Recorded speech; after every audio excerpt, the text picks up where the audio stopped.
This is ZNS Total Sports, brought to you by Fourth Terrace Diagnostic Center.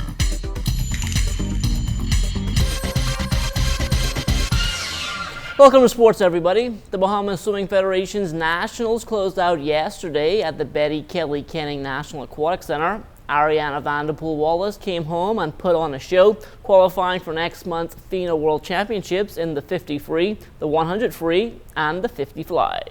I'm just having fun. I always come out here and just work on the small things that I need to work on and enjoy time at home. For 50 freestyle, which is like probably my prime event, it's such a fast event that you have to have everything perfect, so pretty much everything I need to fine tune. I have Pan Am Games coming up soon, and I'd love a medal there. A gold medal would be awesome, and then World Champs, I'd like to get a medal there as well, so we'll see. I think I've been training the hardest I've ever trained in my life, because I'm having fun at doing it now.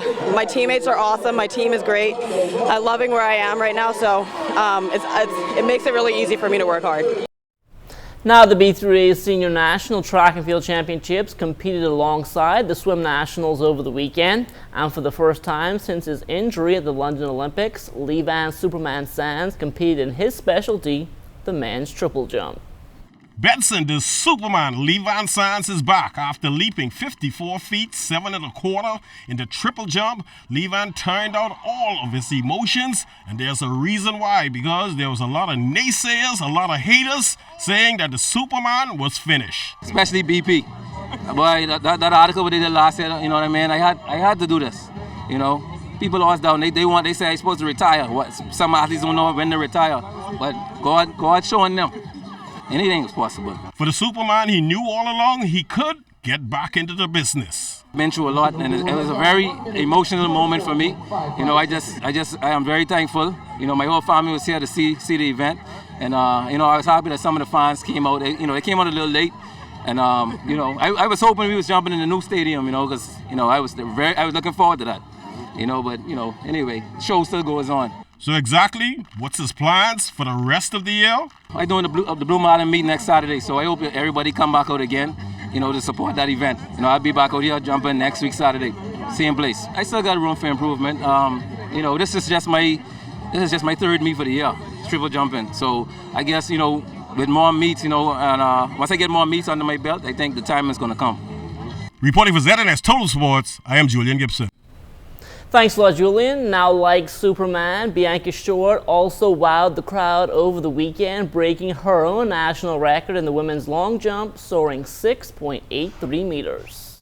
I felt really good. I've been off for 5 weeks. The last time I jumped was in Puerto Rico, so I had a nice, good rest, and I was able to go back to basics and just work on my approach and staying strong, and I was able to come out here. I think the rest really helped. What's up next for you? I believe I'm going to do the track meet that's next weekend here, so hopefully I can improve on the 683, and then after that we'll see if we can get into some of the high caliber meets, like maybe a Diamond League or so, but I'm definitely going to go to Senior Pan Am to represent the Bahamas there in Canada, and of course World Championships. Jeffrey Gibson was also in fine form over the weekend. He took the men's 400-meter hurdles in 49.83, just off his national record of 49.39. I just wanted to make sure I get out very good, attack the first 3 hurdles aggressively, relax into the backstretch, and just pour it on from hurdle 5 all the way home. How was the competition, or you just running with yourself?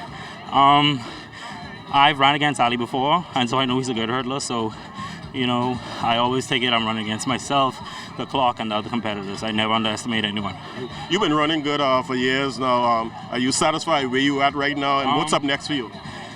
I feel like I'm content with where I'm heading.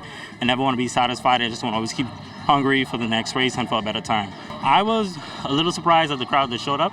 I'm really happy most of my family and friends are here with me to watch me, so just wanted to really put on a good show for them and for my coach. I have a meet in France next week, so this was a nice little tune-up meet to try and get ready for that.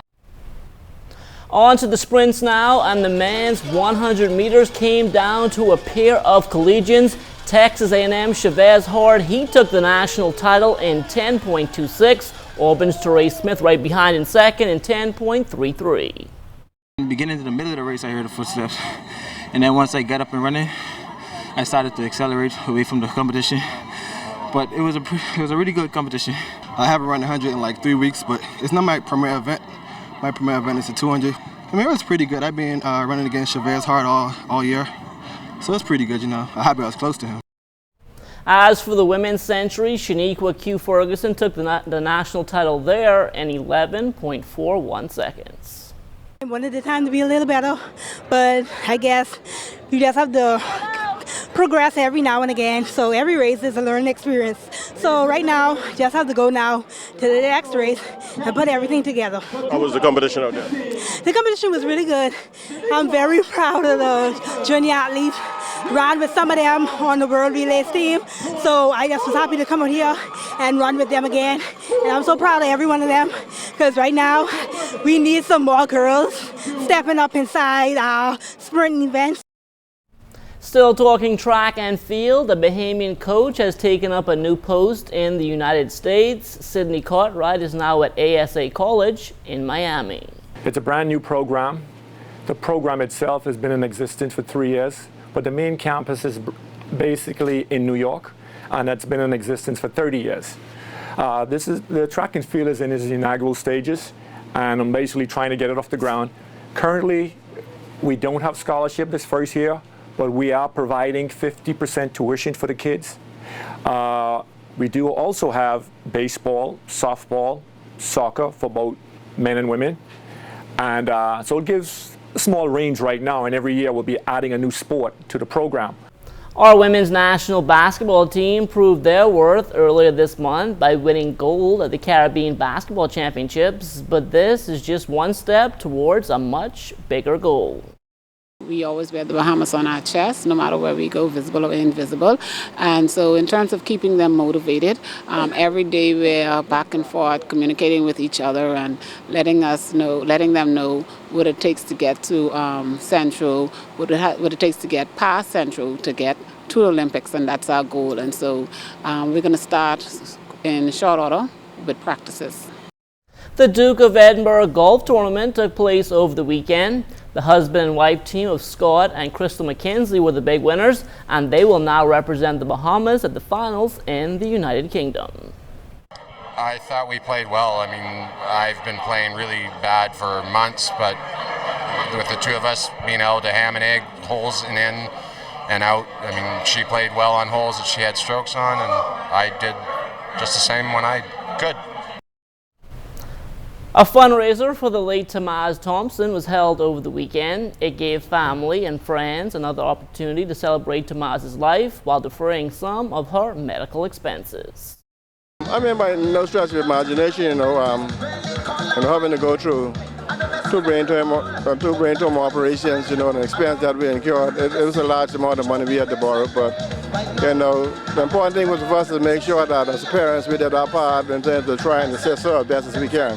And this is something, like I say, she would have wanted to continue to do, so we're doing this for her. Tamaz was a very talented young lady in the sport of volleyball. She represented the Bahamas at the junior and senior level. So anything we can do to keep the sport alive and to keep her spirit alive, of course we will do. The Panthers Volleyball Club, they're scheduled to host Independence Volleyball Tournament, July 10 to 12. So we're hoping the volleyball community will once again come out and support her in the fun of the sport volleyball. And that will do it for sports. Stay tuned, the Bahamas Night comes back after the break.